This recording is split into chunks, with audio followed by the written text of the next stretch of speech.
अंदर खंडा भी चख डिठियां इन्हां सारियां शैवां नालों गल्लां सजन दियां मिठियां। वो छेड़ देगा तज़करे किसी न किसी अंदाज में, किसी न किसी रंग में, किसी न किसी तरीके में वो बात छेड़ ही देगा वो तज़करा। और अगर उसने तज़करा छेड़ा है तो मिलेगा क्या? अगर इसने जिक्र छेड़ा है बात बात आला हज़रत फरमाते हैं अर्श पे तरफा धूम धाम, फर्श पे तरफा धूम धाम, कान जिधर भी लगाई ये तेरी ही दास्तान है।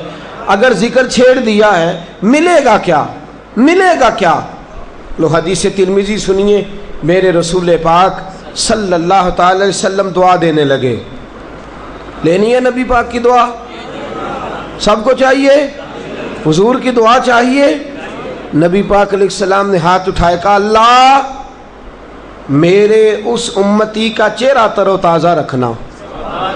जब कहा ना मेरे उम्मती का चेहरा, उस उम्मती का, तो सहाबा ने यूं आंखें खोल दी, पता नहीं महबूब किसका जिक्र करने लगे हैं, पता नहीं सिद्दीक़ अकबर की बात होने लगी है, नहीं हो सकता है आज फारूक आज़म के लिए दुआ होने लगी हो, नहीं मुमकिन है उस्मान व अली का तज़करा हो, नहीं हो सकता है हसनैन करीमैन का जिक्र हो। लेकिन रसूल पाक सहाबा कहते हैं हमारे अपने अपने दिलों में अपने अपने ख्यालात हैं। हुजूर ने हाथ उठाए, कमाल हो गई, हद हो गई। दुआ की तो हर उम्मती के लिए कर दी, दुआ कर दी तो हर अमीर गरीब फ़कीर लाचार नेकोकार और गुनाहगार सबके लिए ही फरमा दी। सैयद आलम सल्लल्लाहु अलैहि वसल्लम ने फरमाया या अल्लाह उसके चेहरे को तरोताज़ा रखना। हुजूर किसके? का या अल्लाह जो मेरी हदीसें सुन के आगे सुनाए उसके चेहरे को चमकता दमकता रखना। जो मेरी बातें सुन के ना कख सवाद नी मिश्री अंदर खंडा भी चख डिठियां इन्हां सारियां शैवां नालों गल्लां सजन दियां मिठियां। जो मेरी बातें सुन के आगे सुनाए, जो मेरा तज़करा सुन के, हुजूर खड़े होके खाते थे बैठ के? बोलिए ना, जिस बात का पता है वो तो बताए ना जी। सुना सकते हैं ना आप? ये बात नहीं सुनाई जा सकती? एक आदमी खाना खा रहा है, आप करीब चले गए, का मियाँ मेरे मुस्तफ़ा बैठ के खाया करते थे। उसको सुन्नत का पता चल गया और आपको रसूल पाक की दुआ नसीब हो गई। आपको वो दुआ मिल गई कि या अल्लाह जो मेरी बातें आगे सुनाए उसके चेहरे को तरोताज़ा रखना। एक आदमी उल्टे हाथ से खा रहा था, आप गए और आपने जाके कहा मियाँ उल्टे हाथ से ना खा, सीधे हाथ से खाना मेरे मुस्तफ़ा का तरीका है। उसको सुन्नत का पता चल गया और आपको ये दर्जा हासिल हो गया कि हुजूर ने फरमाया मौला इसने मेरी हदीस याद करके आगे बयान की है, इसके चेहरे को चमकता दमकता रखना। रसूल पाक की बातें, नबी पाक के तज़करे, हुजूर का जिक्र नफ़ा ये देगा, फ़ायदा ये देगा कि आप जिक्र मुस्तफ़ा करते जाएंगे।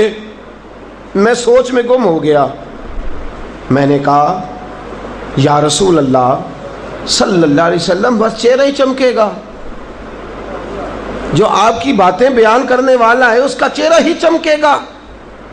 तवज्जो है आपकी? जाग रहे हैं आप लोग? बड़ी काबिल गौर बात है। या रसूल अल्लाह जिंदगी सारी गुजर गई हदीस पढ़ते, बुजुर्गों की उम्रें बीत गई सारी आपकी हदीसें सुनाते, और जाते वक्त वो कह भी गए मैं अपनी हयाती तो कुर्बान थी माँ, मेरी मोहम्मद मोहम्मद पकींदे गुजर गई। सल्लल्लाहु अलैहि मोहम्मद मोहम्मद पकींदे गुजर गई सारी जिंदगी, तो बस चेहरा ही चमकेगा, बस चेहरा ही चमकेगा। जब ये हदीस सुनी, गौर किया, तो तबरानी की एक और हदीस याद आई। मेरे रसूल पाक ने फरमाया जिसके लिए मैं दुआ कर दूं, हुजूर की हदीस है तबरानी में, फरमाया जिसके लिए मैं दुआ कर दूं उसकी दुआ दुनिया में भी उसे, मेरी दुआ दुनिया में भी उसे फ़ायदा देगी, कब्र में भी फ़ायदा देगी, मैदान महशर में भी फ़ायदा देगी। और हज़रत अब्दुल्ला इब्ने उमर फरमाते हैं हुजूर एक आदमी के लिए दुआ करेंगे अल्लाह उसकी 7 नस्लों को फ़ायदा अता फरमाएगा, अल्लाह उसकी 7 नस्लों को नफ़ा देगा दुआ का।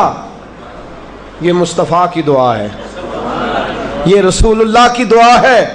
اور میرے اعلیٰ حضرت فرماتے ہیں کچھ لوگوں کو جا کے قبولیت ملتی ہے، کچھ لوگ دعا کریں، دعا اوپر جاتی ہے آسمانوں پہ، پھر اسے قبولیت ملتی ہے، لیکن اعلیٰ حضرت فرماتے ہیں جب مصطفیٰ دعا کرتے ہیں تو قبولیت زمین پہ آ جاتی ہے۔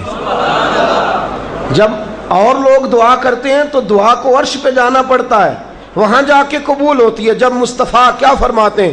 کہتے ہیں اجابت کا جوڑا، اجابت کہتے ہیں قبولیت کو، اجابت کا جوڑا عنایت کا صحرا، دلہن بن کے نکلی دعائے محمد صلی اللہ علیہ وسلم۔ اجابت کا جوڑا عنایت کا صحرا، دلہن بن کے نکلی دعائے محمد، اور اجابت نے جھک کر گلے سے لگایا بڑی ناز سے جب دعائے محمد، اجابت نے جھک کر گلے سے لگایا بڑی ناز سے جب دعائے محمد۔ خدا کی رضا چاہتے ہیں دو عالم، خدا چاہتا ہے رضائے محمد صلی اللہ علیہ وسلم۔ تو حضور نے دعا دی کہ یا اللہ جو میرا ذکر کرے، جو میرا تذکرہ چھیڑے، جو میری باتیں سنے، میری باتیں سنائے، میرے ہی تذکرے کرتا رہے، جو میرے ہی احادیث مبارکہ کو یاد کر کے آگے بیان کرتا رہے، یا اللہ تو اس کے چہرے کو تر و تازہ رکھنا۔ اب طبرانی کی روایت ملا کے معنی یہ بنا کہ جو حضور کا ذکر کرے گا چہرہ بھی چمکے گا، قبر بھی چمکے گی، حشر میں اس کی زندگی بھی چمکے گی، اور اگر اس کی اولادیں با ایمان رہیں تو 7 نسلیں تک چمک جائیں گی۔ یاد کریں گے حضور کی حدیثیں؟ ایک بات کر دوں، ناراض تو نہیں ہو جائیں گے آپ؟ جی، جس آدمی کو چھیڑے نا آج، جس کو بھی چھیڑ لیں، اس سے کہیں بتا حکومت کا کیا حال ہے، تو لگتا یہ ہے کہ اسلام آباد میں بیٹھا یہ ہے۔ جس کو بھی چھیڑ لے، میں تو اب ڈرتا ہوں اس لیے کہ لوگ بڑے سمجھدار ہیں نا، کسی کو بھی چھیڑے وہ کہتا ہے آپ کو نہیں پتا جی وہ پرسوں فوجی آیا تھا رحیل شریف، وہ کیا گیا تیاری کر لو۔ ہر آدمی کو اندر کی بات کی خبر ہے، ہمیں بڑی باتیں آتی ہیں، بڑے تذکرے، بڑی سیاستیں، بڑی گفتگو، ہمیں بڑا کچھ آتا ہے۔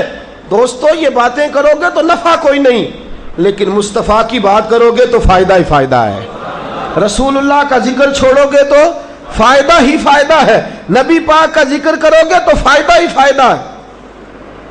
حضرت عباس میرے محبوب کے چچا ہیں، کہتے ہیں حضور علیہ السلام کا زمانہ مبارکہ میں نے اپنے بچوں کو بٹھا لیا اور گھر کے اندر دروازہ بند کر کے میں نے اپنے بچوں سے کہا آج تمہیں میں رسول پاک کی کچھ باتیں نہ سناؤں؟ یار میں اس گھر کو مبارک دیتا ہوں جس میں ابا جی بیٹھ کے اپنے بچوں کو مصطفیٰ کی باتیں بتاتے ہیں۔